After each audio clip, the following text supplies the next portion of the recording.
Hi everyone, welcome to another episode of This Agrarian Life with me, your host, Herrick Kimball, and today I want to give you an update on the home addition that is going to go on our home here that you're looking at. This is late April 2018 and I'm getting ready. I've been cleaning up and getting ready. We'll walk around to the west end where the addition is going on and I'll show you that, but right here I just wanted to show you that this is the house that my wife and I built some 30 plus years ago. It was the middle 80s.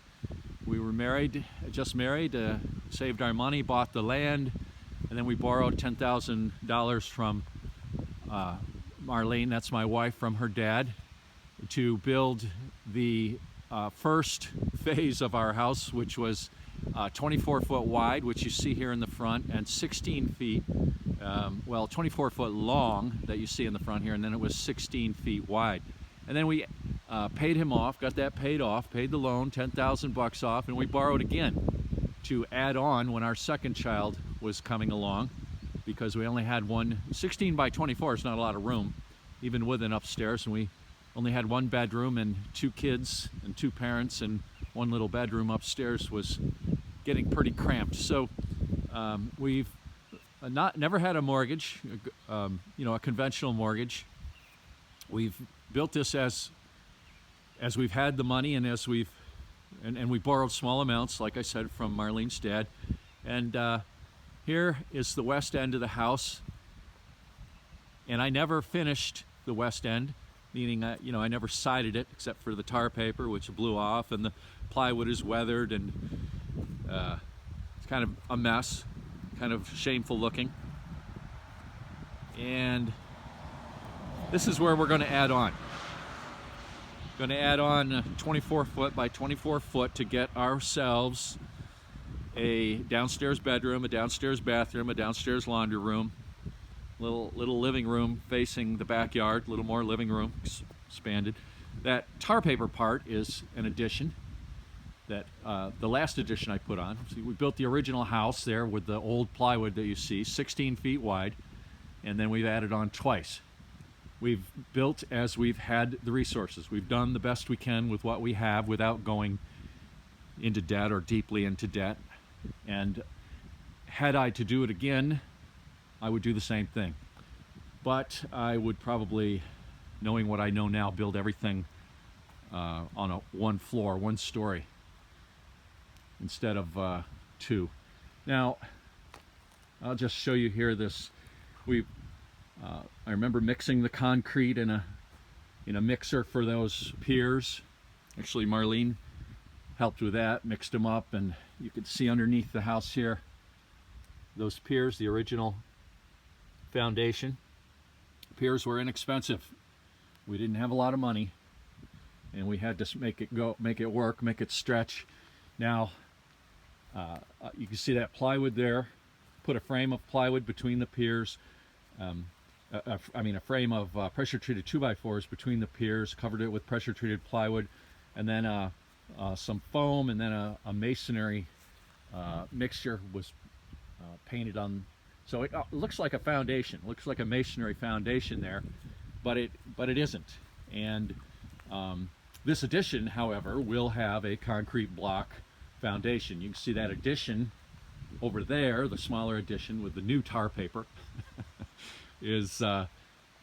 has concrete block foundation, and this addition here, the 24 by 24, will have a similar foundation. And had I to do it over again, I would have done that also instead of piers. But you do the best you can with what you have. That's my motto, I guess.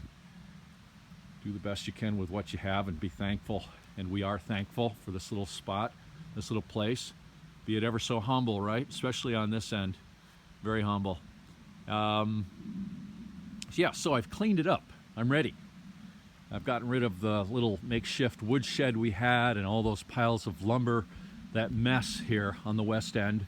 And we're gonna have a lot of piles of dirt, and I'm making room. That big gas tank there will get moved back further into the woods, and it'll be on a concrete pad.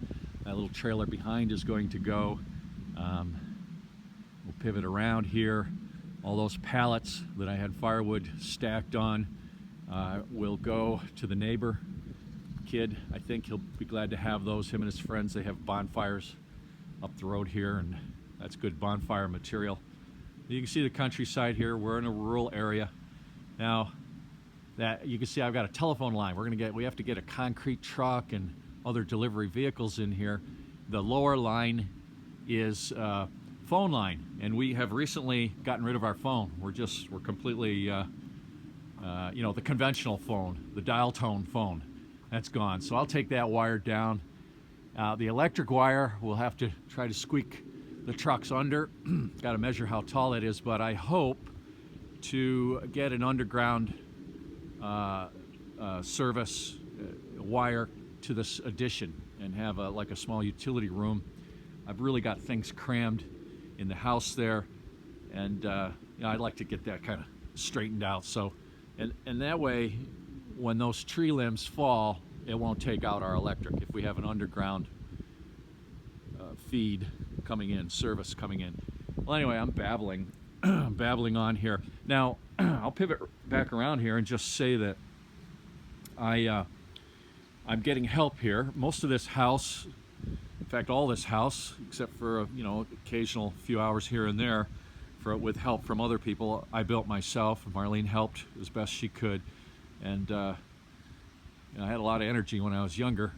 I'm 60 years old now. That's why we're building this addition. We're thinking ahead, and but I have help. My son Robert is a pretty capable carpenter and construction with that sort of thing, and he's got a friend Neil, so they're going to help me, and that's a big deal. I'm glad to have the help. Looking forward to it.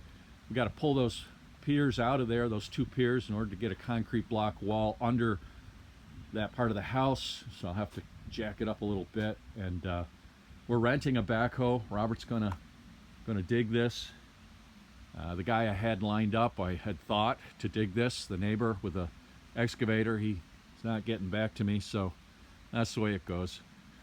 And yeah, so what else can I say? I'm a little bit anxious about this. We're going to start it in about a week. And I've overthought this, which is what I do when I have a project ahead of me. I overthink it, and I get a little bit antsy about it. And but once the project starts, everything falls into place, and and I'm sure that's what will happen here, because I'm not doing anything I haven't done before here. It's just been a long time since I've done, foundation work and framing and such. Okay, so we're going to put, this is, one last thing I'll tell you is that I really don't think I have enough money to put this addition in and finish it off right away. I'm pretty sure I've got enough to get a good foundation in, get a good drainage and everything, and get it framed up and weather tight. And but we'll have to probably wait and finish it off as the money comes in. And but that's the way we've done this from the beginning. That's our way, and that's okay. It works. It works. So we don't need everything all at once. That's that's the way life is for us. Nothing comes all at once. We do it as we can. Do the best you can with what you have, right? Thanks for watching, everybody. Hey, I hope you'll keep watching as I chronicle this project. It should be fun and interesting to see this all take shape in the weeks and months ahead. Thanks for watching. Bye-bye.